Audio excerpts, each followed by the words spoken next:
अरे ये हाथ में क्यों नहीं आ रहा? हाँ छोकरे, क्या चाहिए तुझे? 50 रुपए की जलेबी दे दो और 50 रुपए के पकोड़े दे दो। इधर आके बैठ जाओ, मैं तुम्हारे पकोड़े और जलेबी लगाता हूँ। ये ससुरा मोबाइल उठ क्यों नहीं रहा? ऐसा लगता है जैसे जमीन के साथ चिपका हुआ हो। हाँ छोटे भाई, क्या चाहिए? अरे वो मैं बैग उठा रहा था भाई, ये मछली ताजा है? हाँ हाँ, अभी तो दरिया से पकड़ के फ्राई की है। कितनी दूं? ऐसा करो फिर आधा किलो मछली दे दो। पकोड़े और जलेबी।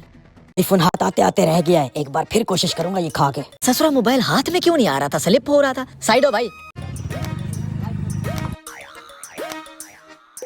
जी बड़े भाई। कुछ नहीं भैया, वैसे ही रुक गया हूँ। बिल्कुल ठीक जगह पे रुके हो। पकोड़े जलेबी ताजा मछली बनाई है, बोलो क्या खाओगे? नहीं नहीं भाई साहब, मैंने कुछ नहीं खाना। कुछ नहीं खाना? चलो फिर निकलो यहाँ से। अच्छा ऐसा करो तो गर्मा गर्म समोसा खिला दो। ठीक है, बाइक आगे खड़ी करो और यहाँ चारपाई पे आके बैठो। अच्छा जी। This is business business. ये लें भाई साहब आपकी आधा किलो मछली। कोई तो स्कीम लड़ानी पड़ेगी। चलो ये मछली खा के दोबारा ट्राई करता हूँ मोबाइल उठाने की। जलेबी खाओगे भाई? ये लो भाई साहब आपके समोसे। आज तो सुबह से कस्टमरों का राशि नहीं खत्म हो रहा। शुक्रिया भाई, थैंक यू। मैंने भी बहुत कोशिश किया।